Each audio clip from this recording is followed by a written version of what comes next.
Welcome, everybody, to Schechter's Zoom spotlight on what is going on now in Israel.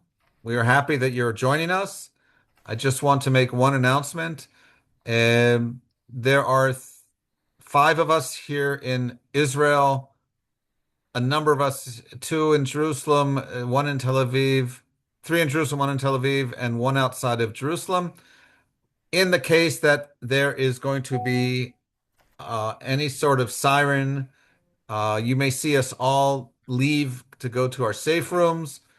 We will be continuing the Zoom after we are released from our rooms, which is about 10 minutes.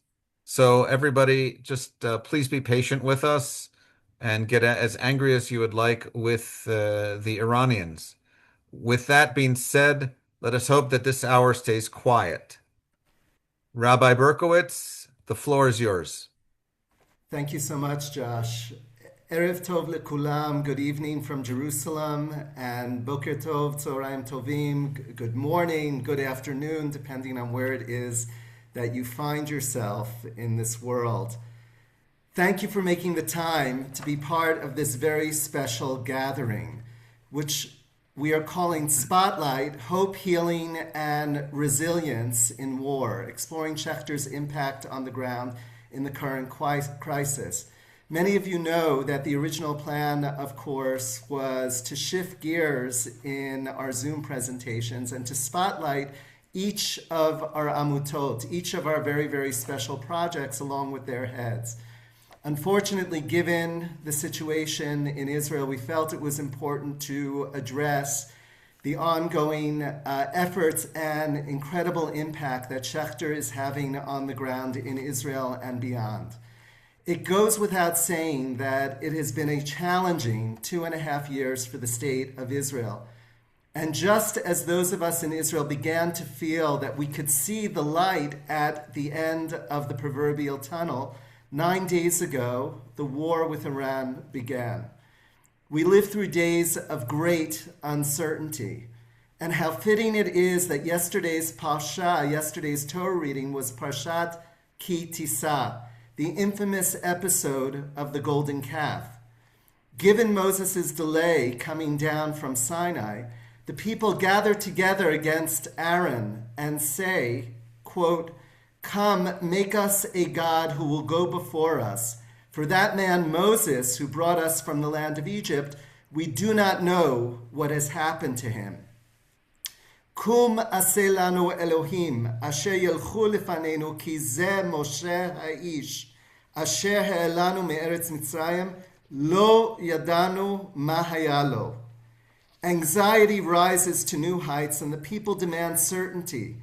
They demand clear direction in the absence of their leader Moses. While we might expect Aaron to push back on these rebels, he seems to acquiesce a little too quickly, telling the Israelites, quote, "Take off the gold rings that are on the ears of your wives, your sons, and your daughters, and bring them to me. Parku nizmei zahav, asher ba'oznei nishechem, b'nechem u'benotechem, v'heviu li." How are we to understand Aaron's response? Rashi, the prolific medieval commentator, wants to give Aaron the benefit of the doubt that he indeed had a plan in mind. Namely, that Aaron reasoned in his heart, quote, "Women and children treasure their jewelry and will not part easily with them. This will cause a delay, and in the meantime, Moses will indeed return." Amar Aaron belibo, Hanashim v'ayeladim chasim al tachshitehem. Shema yitakev hadavar, uvetoch kach yavo Moshe. While Rashi's reasoning may be suspect and overly generous, we all recognize that moments of uncertainty demand leadership. Today, we present to you 3 compelling models of leadership in the midst of uncertainty.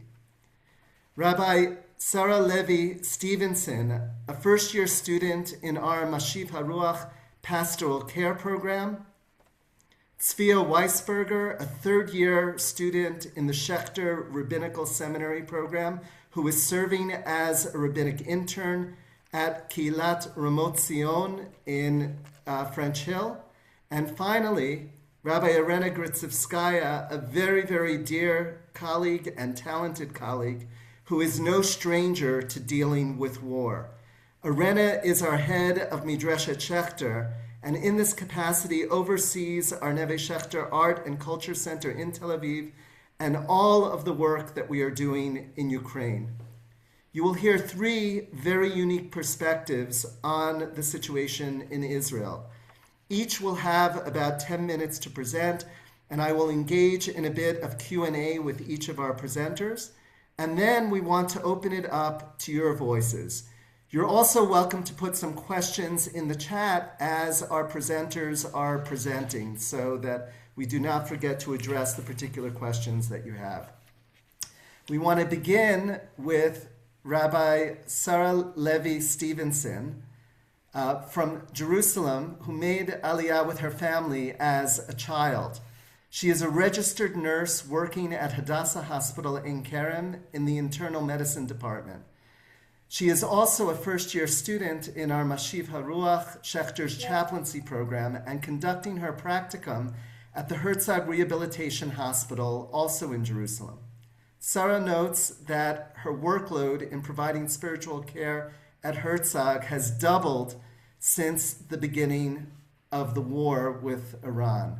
We are so delighted to have you join us. We turn it over to Rabbi Sarah Levi Stevenson. Thank you for being with us. I'm so happy to be here. Thank you. As Rabbi Matt noted, I do three things, kind of separate but related. I'm a registered nurse at Hadassah, and I work in a department that's usually an internal medicine department. I've been working there for 5 years now. Since 2020, I began doing COVID, and I'll speak a little bit about that in a minute. In September, I was ordained by Bet Midrash Ha'el, which is an Orthodox rabbinical school for men and women here in Jerusalem. And I'm in the first year at Mashiv Haruach, which is the program for chaplaincy for clinical pastoral education at Schechter. I think I'm going to tell you a little bit about what I did this week, just to kind of explain how these things intersect and what's going on with them. I work regularly on Shabbat as a regular thing, not as a war thing. And last Shabbat, I had my phone with me when the first siren. I'm observant. I'm Shema Shabbat, Shema Shabbat, and I was on my way to shul when the first siren went off, and I had my phone with me because I was going to work that day. I was on my way to a friend's house to pick her up for shul, and shortly after I got there, after the first siren, she got called up from Miluim for reserve duty. And we spent a bit of time getting her to her base up north. And then I went to shul because it was Shabbat Zachol, and it is a very important Shabbat to be in shul and hear the parsha. And in the afternoon, I went to work. And what they've done at Hadassah, this is Hadassah in Kalem in Jerusalem. There's also Hadassah Mount Scopus. And what they've done basically is move all the patients to either safe underground spaces or safe rooms or other facilities. So when I got there on Shabbat afternoon, we were kind of in the middle of that still. And we're still very much in the thick of it. They sent home any patient who could be sent home was. That was the case at all the hospitals in Israel. They moved into an emergency situation. And they'd moved my department several different directions. Some people had been moved underground. Some had been moved to Mount Scopus, which has a large underground facility. And some had been moved into safe rooms. And we're still doing that this week. It is a day-to-day dynamic situation. We go to work and you find things have changed since yesterday, since last week, since the other day. It's very, very dynamic. And it's actually quite reminiscent of working during COVID. I was saying earlier that COVID prepared me quite well for this experience. The same experience of working in a very, very quickly changing environment, in a very unfamiliar environment, often with unfamiliar staff. I found myself this week working as a charge nurse with nurses I've never met, which is a very unique thing, challenge to handle. People I don't know, their personalities I don't know, and patients that are panicked. Understandably, it's a scary situation to be in a hospital when there's a siren. And it's scary for the families, it's scary for the patients, for everybody involved. That's a little bit about Hadassah. And working during COVID at Hadassah is, in some ways, what brought me to chaplaincy. I'd started there before I went to rabbinical school, and I went to rabbinical school with the thought that I wanted to become a chaplain. I had been exposed to people looking for faith, for religion in a lot of different forms during COVID, during moments of crisis, end of life, acute illness, disability, and the panic of a world pandemic. A lot of people reached toward religion. And I learned at that point that that was something that I wanted to contribute to. This week I was also at Herzog Hospital, which is where I'm doing the practicum. I'm there every Wednesday. And this week I went on Monday. One of the unique things about Herzog, for a place to study chaplaincy, is that my patients are the same patients most weeks. It's a skilled nursing unit. There's also rehabilitation and shorter term care units. This is a long-term unit. And so the patients are the same ones week to week, which is why it was very important. I felt that it was important to go there this week, despite it being an unusual situation. I wanted to check in on them and see how they were doing with the war and see how they were doing before Purim. And what they've done there is that that department usually contains, I think, 36 patients, and it now contains 60 something because they've taken the floor above them and put them into the department that I work in. Because it's lower down, it's safer. And so there, it's just very crowded. There's a lot more people. People are very overstimulated, very crowded, and a lot of people who want to talk and who need some time to discuss and to talk about what they're feeling. Like a lot of elderly people at this point in time, some of them have developed a bit of a deterministic perspective on this. This idea that, well, I can't really get to the safe space anyway. And so if a rocket is going to hit me, it's going to hit me no matter where I am. Which is a very logical coping mechanism. I understand it, but it's jarring to hear each time. It's a very common thing. I have another patient there. It's not politically correct to say this, but everyone has favorite patients. And one of my favorite patients, a guy named Alon, lost a grandson last summer in the war in Gaza.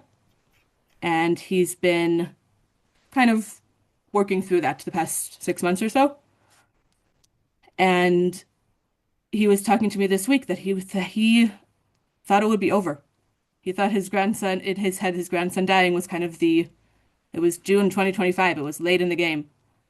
And he's having a lot of trouble with the length of the war, like most of us.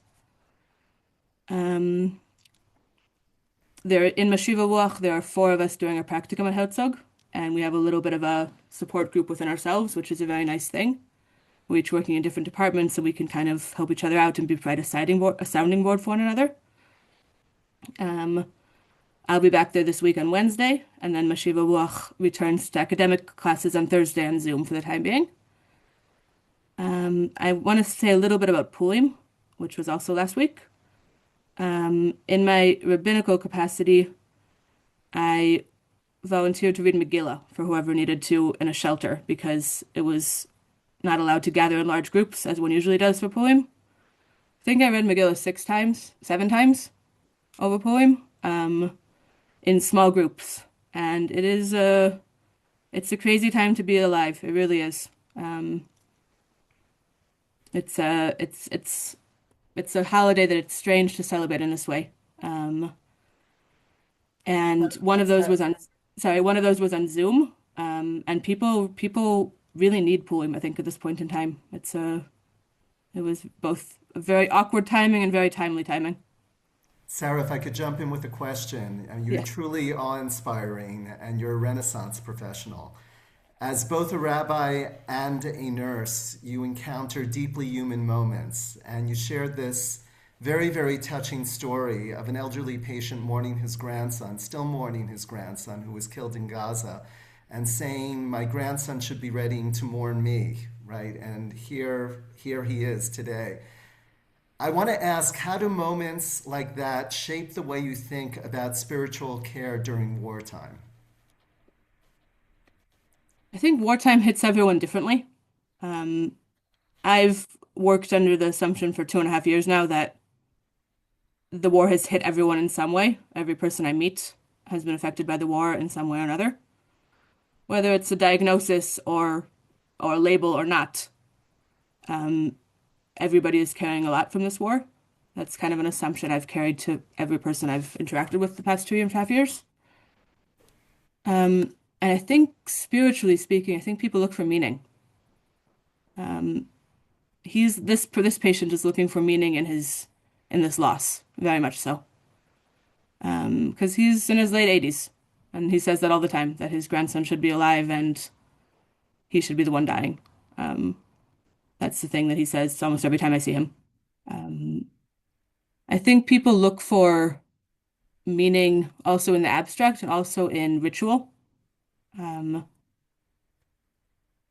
in marking time, I think, and marking moments. I think that's a big part of it. And it's definitely a challenge for people living in a facility of any kind because they're away from their routine, they're away from the ways they usually would mark that kind of thing, and that way they would mark the passage of time. And it's an opportunity and it's a need to kind of reinvent that with them. Sarah, thank you so much for everything you shared. We are so proud to have you as a student in the Mashiv HaRuach program. And I want to say, Tiskili Mitzvot, may you continue serving the Jewish people in this way. It is just remarkable that you are there on the ground at Hadassah, Ein Karem, and Herzog Rehabilitation Hospital. And keep doing the Avodat Kodesh, the holy work that you're doing, especially now in this moment. Thank you So so much. thank you so much for everything that you shared with us. I now want to turn to Tzvia Weisberger.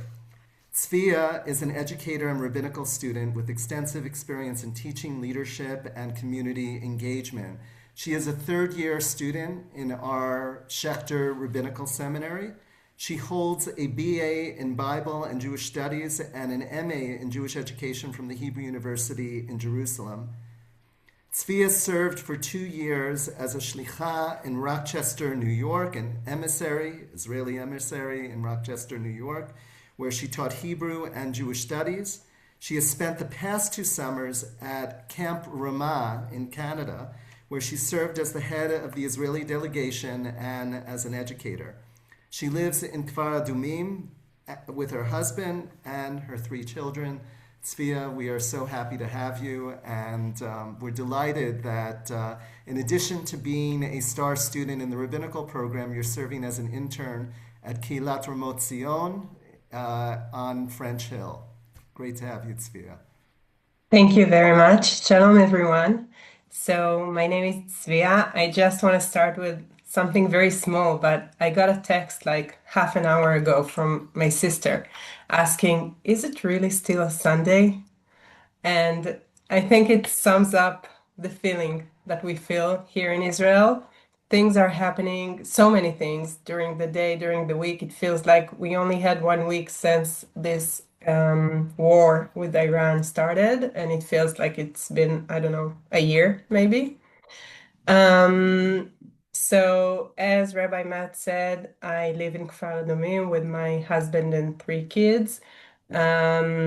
I'm a teacher, an educator in a high school in Jerusalem, teaching Torah, and I'm a third-year student in Schechter Rabbinical School, and I'm also an intern in Keilat Ramot Zion in Jerusalem.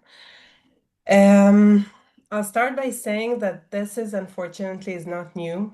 Um, like you all know, it started 7 years ago with COVID, but since then it's been very I don't think I have a son that is in seventh grade. I don't think he had 1 year of like studying the whole year as it should be in school. My husband served for over 400 days during the war in Lebanon, mostly in Gaza. He's now waiting for a call to go again to Lebanon. I mean, he should be like ready. Um, and as my internship, we planned a very beautiful plan for Purim this year. We even decorated the place already, and everything was ready for Purim. And then on Saturday, around 8 o'clock, we had the alarms, and we understood very quickly that it's not going to happen. So we had to pivot, we had to be very flexible, we had to change our plans and be creative. I work with another two colleagues of mine that also spend the year with me in Schechter studying. So right away we had to think, what can we do? With the main thing on our heads was how to keep the community safe, but also to think if we can gather, if we can give something, if we can do anything to help individuals and the community as a whole. So being creatively, we planned on the night of reading the Megillah, we planned a different thing. We had to read the Megillah on Zoom because we couldn't gather. So we had to make sure all the readers have their own Megillah, kosher Megillah to read from, and we had to plan the Zoom, but we didn't want it to be just a sad Zoom reading the Megillah, each one of the people in their houses. So we also made a nice presentation to follow the Megillah, and we planned some activities for the kids. So we asked them to take pictures of their costumes and send it to us so we can show like a slideshow at the end of the reading the Megillah. We made we asked some questions to make sure everyone are with us. We had some songs, but also we felt that we need to give some answer to maybe the older people or the grown-ups talking about what we feel. So we called it From Purim in Shushan to Purim in Jerusalem 2026. And we opened a room in the Zoom that we asked people to come and have a conversation. So we were talking. It was me and I think about 10 members of the community. We talked about the feelings that we have, how can we celebrate, and how the Megillah feels very relevant in these days, and how can we find hope, even though it's very dark during those days. It was very meaningful conversation. And that was for Purim night. On the morning, we decided that because Ramot Zion has a very big shelter inside, so we can gather, we decided to invite people to come for Seudat Purim, to have like a brunch together. So we gave the option. We also had reading the Megillah on Zoom, but also we had reading the Megillah face to face, and we had a very big feast together. And that was only Purim. Since then, we collected the lists of the members of the community. We make phone calls, WhatsApp.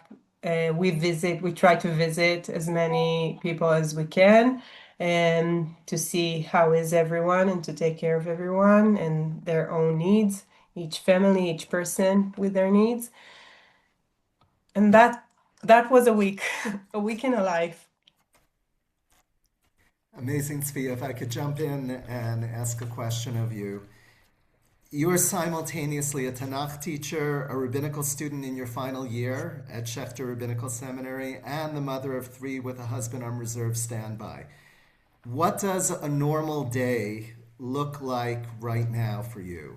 And what have you learned about resilience from balancing all of these roles during wartime? So I think that the sad thing is that we call it normal. how a normal day looks like, because it's not normal, but for us, unfortunately, it is.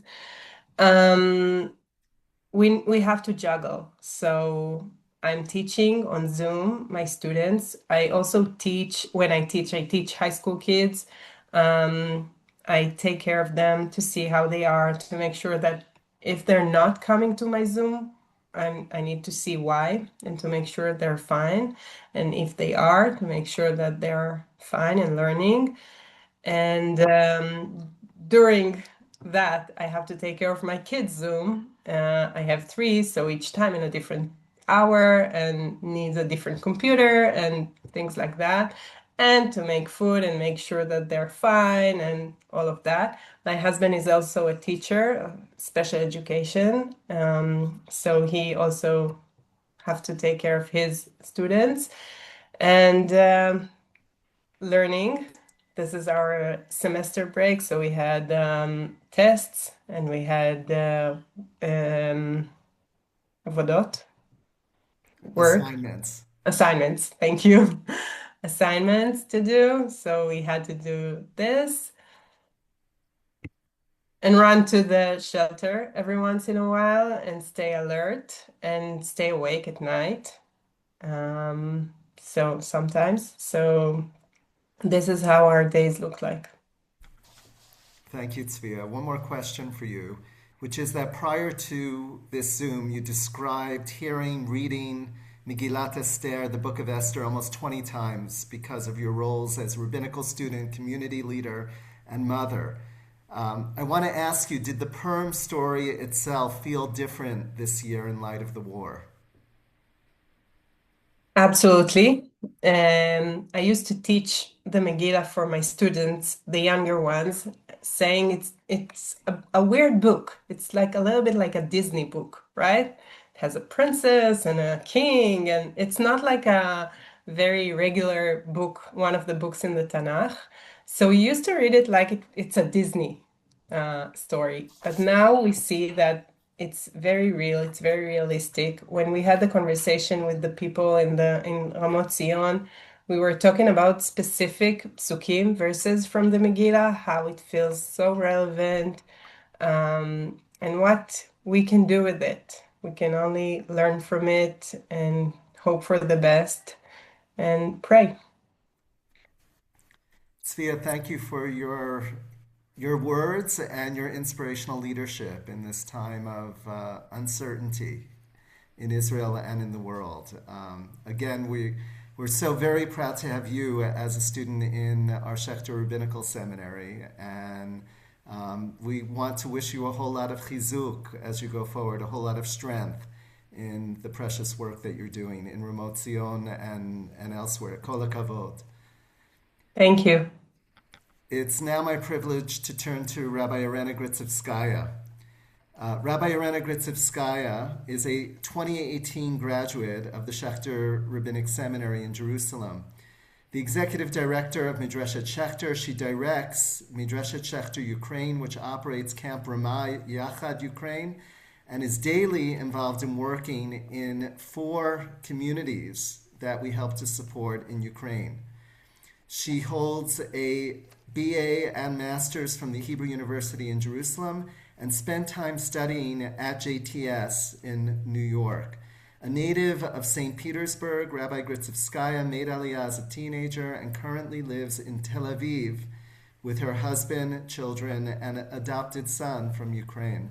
Irena, we're so honored and privileged that you're making the time and space for us, especially being in Tel Aviv, which has been so hard hit over the past 9 days. Irena is sleep deprived at this point, and so many of our staff Yeah, as well. we're number one. We're We're the best delighted city that you're in with us. Israel. That's why we are heavily bombed. There is a website now in Israel where you can put your address, and then you can see how many hours you have spent in the shelter. And which number you are in the number of bombs that fall in your area and sirens. So my area is number one. Absolutely. And another two is just different neighborhoods in Tel Aviv, 2 and 3. So, so it's really That's the situation right now. And frankly, every Purim I would go to Ukraine for the past 5 years. And this year, somehow we felt that something is going to happen. And especially this Friday, it was obvious that something is going to happen there. So I was very afraid that I will stay in Ukraine while my children will be here, and stayed here in Tel Aviv. And for me, it's really interesting to compare the experiences in Ukraine and in Israel being in this situation. Actually, our center, Neve Schechter, is in Tel Aviv right now. Most of our employees, they are young Israelis. Most of them left Tel Aviv to their families outside, to the areas that are a little bit quieter. But we do have people who stayed in the center just because it's safer. We do have a safe room there, and we have employees who are living and staying for Shabbat in the center because in their houses are unsafe. In Tel Aviv, there are so many houses that are old and don't have an appropriate shelter. Our shelter in Neve Schechter is actually a place for the neighbors to come and for our employees to stay. So for this Shabbat, we've sent Shabbat dinner to the place where people are supposed to work and not to live. But actually, they had to stay there, feeling it's a little bit safer. So it's really, as Tzvia said, it's abnormal what's happening, but we actually try to make it normal, and that's what we are trying to do here. Irena, if I could jump in with some questions for you. Sure. As the executive director of Midreshet Schechter, you are connected daily with Jewish communities in Ukraine, with Kiev, Kharkiv, Odessa, Chernivtsi, while you're living here through the current war in Israel. How does your experience of war here resonate with what you have seen in Ukraine over the past several years? So it's a great question. Frankly, it's very different for me personally. I feel I've been in Ukraine in all the areas that are objectively much more dangerous than what we are going through here, including Kharkiv, which is on the Russian border, and where you don't have the bombs fall before the siren starts. It starts usually after you already hear all the booms. So, and there's absolutely nowhere you can hide or go in most of the cases. So it feels much more dangerous. But frankly, I just feel I have to do whatever I have to do with the people, and I don't feel personally scared. I don't even wake up sometimes at night. But here in Israel, it's completely different experience because of the children. Like this feeling that I have to put my own children to the shelter and to make sure where they are, and this shared responsibility is a completely different story. And I do feel stressed in the past period of time. In Ukraine, I know that I'm doing everything I can, that everything is taken care of, and everything that possible to do, we've already done. We have shelters in all our communities. We have generators in all our communities, which is an amazing, amazing thing, because the problem is in Ukraine, they don't have electricity and they don't have water right now, most of the hours. And it's very funny because people are calling me. Today is the International Women's Day, and it's a huge thing in Ukraine. So I've received a lot of calls from the people from Ukraine, and they're asking how we are, and they're very worried. They invite us to come to Ukraine. They think it's safer there. It might be safer there right now. But, and I'm saying I'm not the one to complain to you because you are going through much more difficult thing. And frankly, I identified those differences. First of all, hope. Here in Israel, we still think it will be over. We really hope that it's a short period of time. And I think sometimes that most of the people in Ukraine since it's the fifth year when they are going through this situation, they've lost hope of that something will change in the nearest future, and that makes life very, very different. The other thing is that's something that my adopted son, who is from Ukraine, said to me when I asked him this question, what's the difference in your experiences? He said, here we have something to do. And that's why we are so worried, because we run to the shelter. We are worried what we are going to do and how to make ourselves, how to get to the safe environment. In Ukraine, in most of the cases, you really don't have anything to do. You just have to wait and see what will happen. I remember very, very well when I went with the children from Kiev community to the place where I stayed, and in the middle of the street there was a siren. There was nowhere to go, absolutely no shelters in the area, and nowhere to hide. We like stayed in some house or something like that. It felt a little bit safer. And one of the girls asked me, "What do you say in this situation, Rabbi? Like, what are the words that you're supposed to say in this situation?" So probably the right answer, there are all kind of psalms and all that, but when sirens are falling, it's not exactly the right answer you are thinking about. And I said, just say Shema Israel. It's something that everybody knows. But sometimes I'm thinking about this story because that's what you say there. That's how you feel. That you just say Shema Israel in some of the cases, and you wait to see what's happening. In Israel, we do have and opportunities and things that we have to do in order to hide, and it feels different. Thank you. And I want to turn to a more personal question. You made Aliyah from St. Petersburg as a teenager, and today your family includes an adopted son from Ukraine. How did those layers of personal history shape the way you speak with young people and communities who are facing uncertainty and fear? I think what I learned is that at some point, your politics, your ideological views, and the place where you come from, uh, in this situation, are less important than the human connection and the ability to help to the other, no matter where you are. So here in Tel Aviv, I work a lot with artists who came from Russia and from Ukraine as a result of the war that started there. They are one group, and everybody is asking me how it's possible, how they don't hate each other, how am I really managing to keep this group together. So this Sunday, I've made two Zooms with two of those groups together, learning Megillah, and that's very similar to the experience that Tzvir said, trying to learn from the Megillah, whatever we can, but also just checking on how they are dealing with what's going on.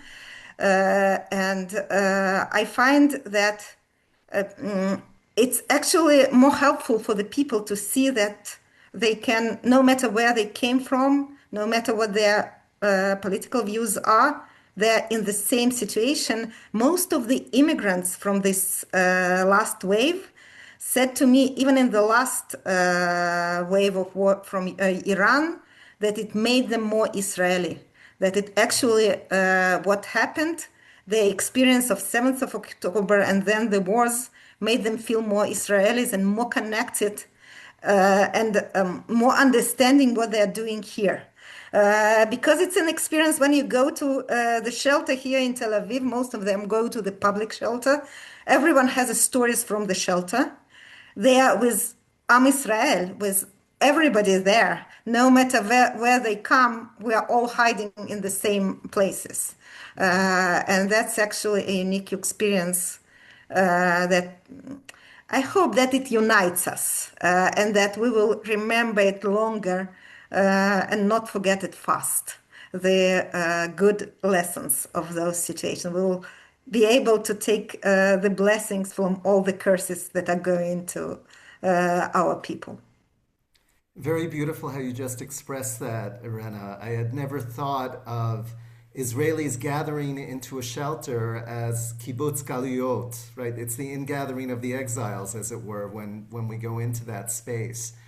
And part of the beauty of what it is that we saw after October 7th, and of course that we see now in these 9 days of war, is how it is that Israelis take care of each other, that powerful sense of community and connectedness, and a sense of social responsibility we're really looking out for each other.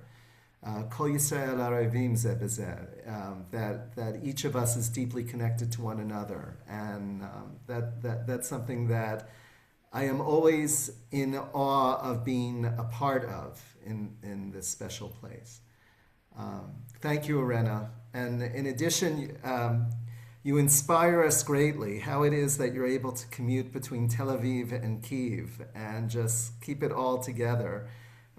You're an amazing multitasker, and it's so wonderful everything that you're involved in Neve Schechter, and of course supporting these four remarkable Jewish communities in addition to Camp Ramah, Ukraine, and everything that you're doing with that project. So thank you for everything.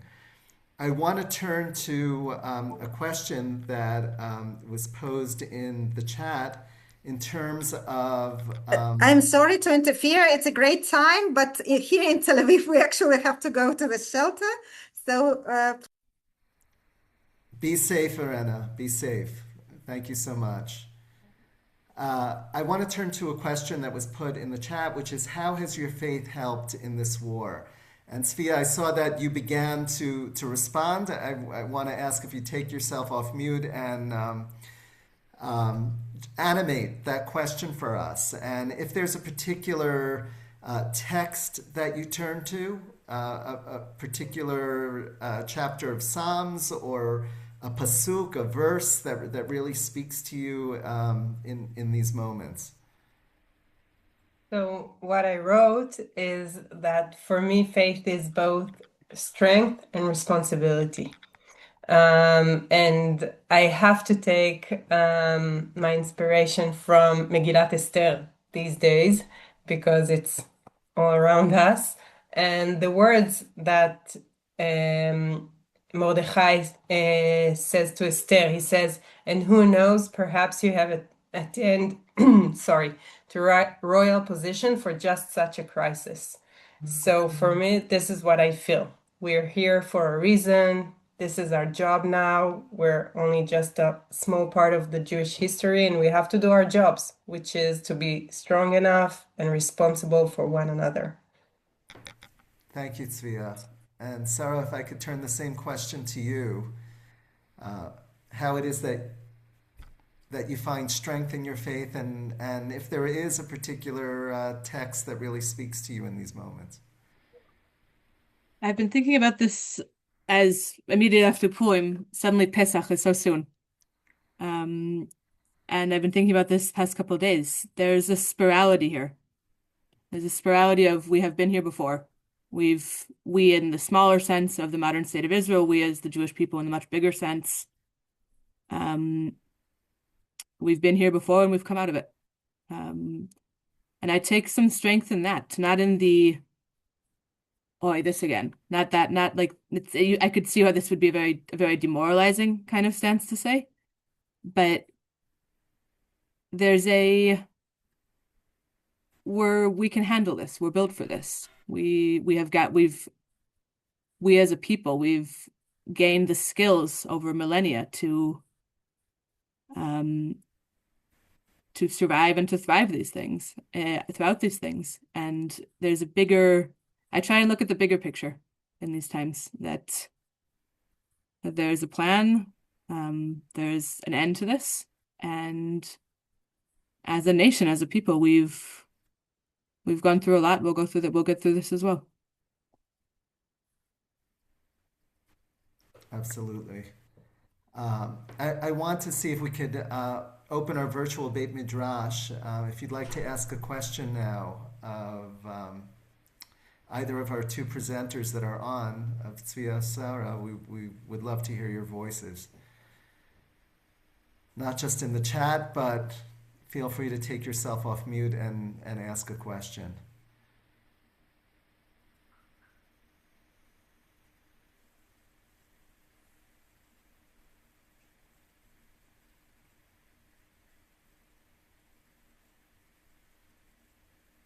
While we're waiting for a question, Tzvia, I want to ask a question related to tikva, to hope. What is something that you're praying for, or hope that that you're holding close to your heart these days?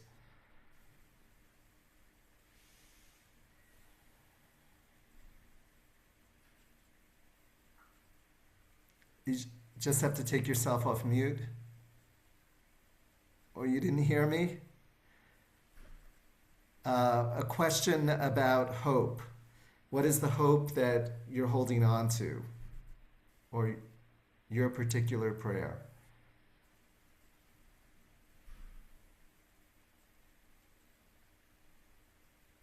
I think we may be having technical difficulties. Josh, can you unmute Svia?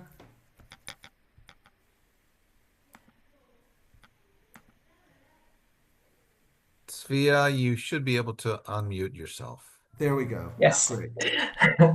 Can you ask again, please? I was asking about tikva in all of this, about hope, and what your vision of hope is coming out of this. You know, what are we praying for? What are we hoping for? What's the different reality that we hope to see at the end of this? I think thinking about the fact that this war is not only for Am Israel and for the state of Israel, but we're also fighting for the Iranian people and for their sake, and we're fighting for a world that is more humanitarian and more thinking about the other and less I don't know how to say it in English, but religious in a bad way. Because religion can be beautiful, but it can also take people to very bad places. So knowing that, and knowing that we're fighting for our survival, but also for the sake of the whole world, gives me hope. Watching my kids grow up, learn how to read and write, even during these days, having friends, taking care of each other, volunteer. It gives me hope. And I will also tell that the dean of the rabbinical school, Rabbi Chaya, came herself yesterday night, Motzei Shabbat, and gave me flowers, saying that the team of the Beit HaMidrash want us to have hope and happiness. And that also gives me a lot of hope, knowing that our Bet Midrash is a community and that we're also taking care of each other. Tzvia, you answered beautifully and poetically, and I'm thinking of the message that you just shared with us connects so perfectly to the message of Yetziat Mitzrayim, of the Exodus from Egypt, which is what we're going to be talking about very intensely in the holiday of Pesach that is just around the corner. And what it is to embrace freedom, or not only our own freedom, but the freedom of others and those around us. And certainly we pray for the freedom of the Iranian people. I also want to share with everyone that it's so perfect that in Josh's background you see an image of our academic building. And I want you to know that that same academic building has a number of safe rooms in it. And we have a number of neighbors. We're located in the Nayot neighborhood of Jerusalem, which is just behind the Israel Museum. We have the Archaeological Institute just down the road from us, and then, of course, the National Library in Israel. But we're located just across the street from the residential neighborhood of Nayot, and many of our neighbors do not have safe spaces. And what we did at Schechter Institutes is we opened our academic building to our neighbors, and I want to share with you how moving it was last Thursday afternoon, I went out to my car at the end of the day, and all of a sudden there was a hatra'ah, there was a warning on our phones that there was a missile attack underway. And we saw this flood of our neighbors coming out of their homes and running into the academic building at Schechter. That building is open to them, and they come with their children, and it is incredibly beautiful that Schechter Institutes has been able to, to serve as a sukkah shalom, as a protective space, and a place of peace and assurance for our neighbors. So I could not be prouder that Schechter is serving in that capacity. And you see a number of pictures. Josh is sharing a number of pictures from those residents in our academic building. And incredibly beautiful that we're able to do that. So I feel that it speaks volumes to our mission and what we're doing on the ground. I also want to say how important it is for all of you overseas to continue sending messages of support to everyone that you know in Israel. It is so critically important. This notion of amiyut, of Jewish peoplehood, that is at the core of who we are. And I can't begin to tell you enough how much those messages mean to all of us in Israel, coming from the United States, from Canada, from Europe, every Jewish community all over the world expressing support for what it is that Israelis are going through in this moment. We like to say, Gam ze yavor, this too will pass, and that we will know much better days ahead. And in the meantime, it's so important for those lines of communication to be open amongst us. I want to open it up for those of you who were kind enough to make time for this Zoom gathering. To share a prayer or hope that you have for the Jewish world, for the larger world now. Anything that you want to share, you're welcome to do so in the chat, but we'd love to hear a chorus of voices as well. Feel free to take yourself off mute.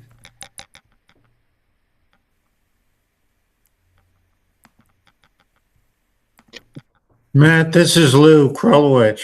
Can I say something? Of course, it's great to see you, Lou.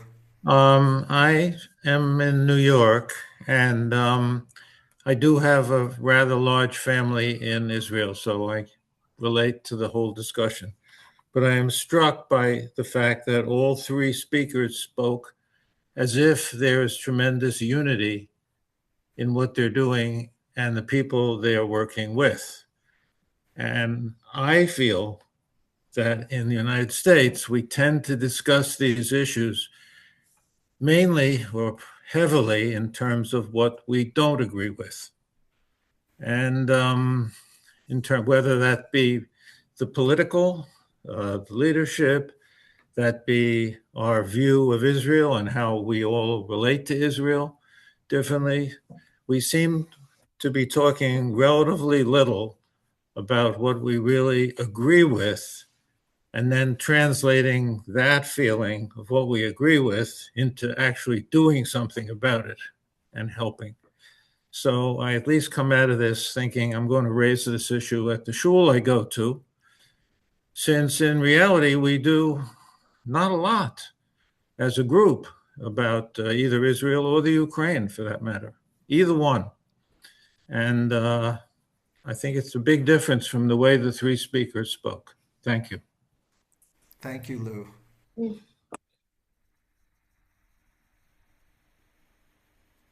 Well, this is David in Los Angeles, and building on what Lou said, I think I'm very fascinated by sort of the experiences that I see in social media and in the news about the bomb shelters and the communal experience and people coming together. And I hope that helps Israel unite more and find common humanity, and that there's a strong, and I think that there will be a lingering effect that brings Israelis together to work together toward their common goal. And I definitely hope and wish for peace for Israel. And I'm optimistic and hopeful that with this really evil regime in Iran out of the picture after most of my lifetime, that it will bring a new era of peace for the region, prosperity, and that things will change dramatically for the good. If I could just quell for a moment, David Kext is our new chairman of the board of Schechter Institutes. David became chairman on January 1st, and it's great to have you in this space. David, thank you so much for what you just said. And apropos of what you said, I just want to link back to my words of Torah at the beginning with Parshat Ki Tisa and the golden calf. We look forward this week to Parshat Vayakel. And the root of Vayakel is kahal, kihila, a bringing together. And it's in community that we find strength.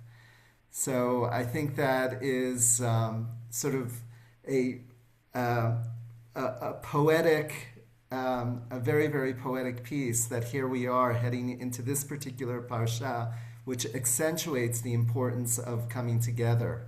And it connects well to what Lou said as well. Any others who would like to share for a moment?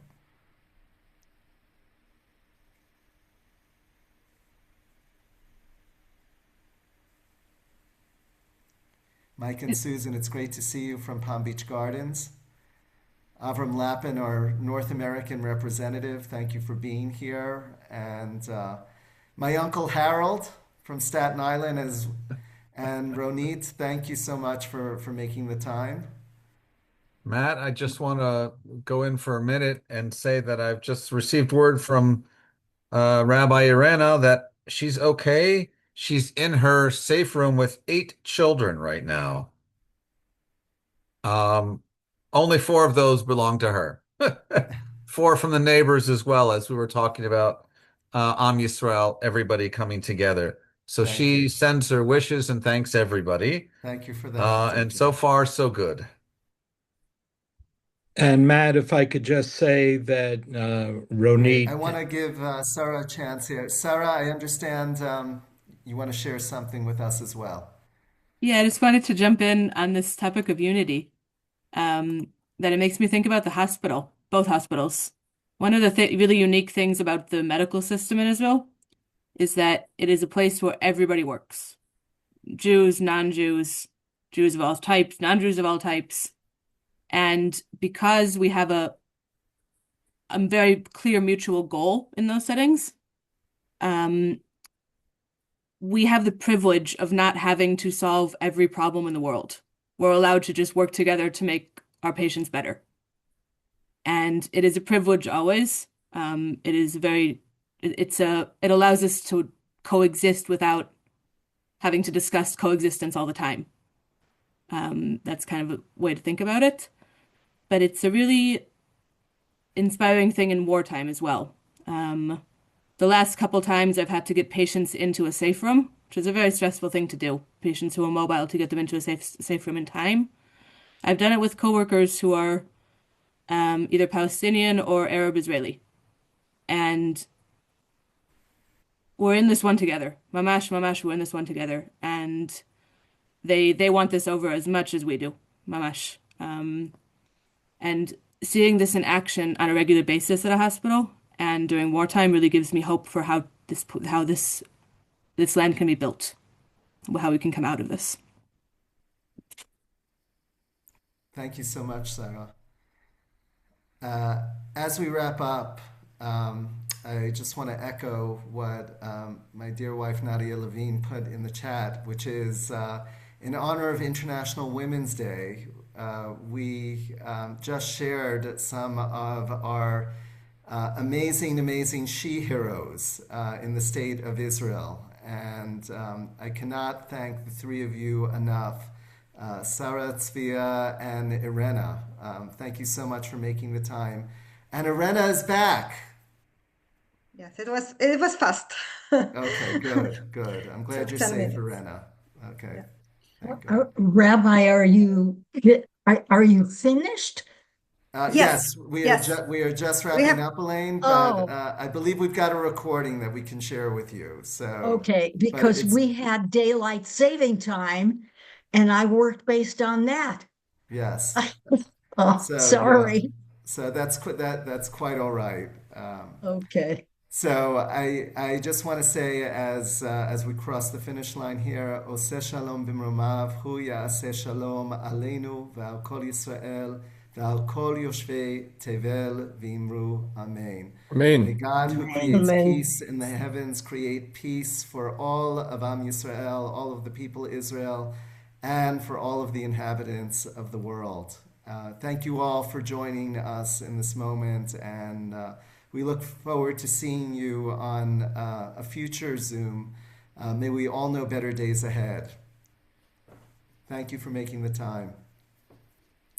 Thank you, Josh, for all of your Thank work you. on logistics of bringing us together, and for all of you for making the time to be with us. Thank you to our COO, Michal Makov Peled, who is with us and taking care of her remarkable family. Thank you all for making the time. And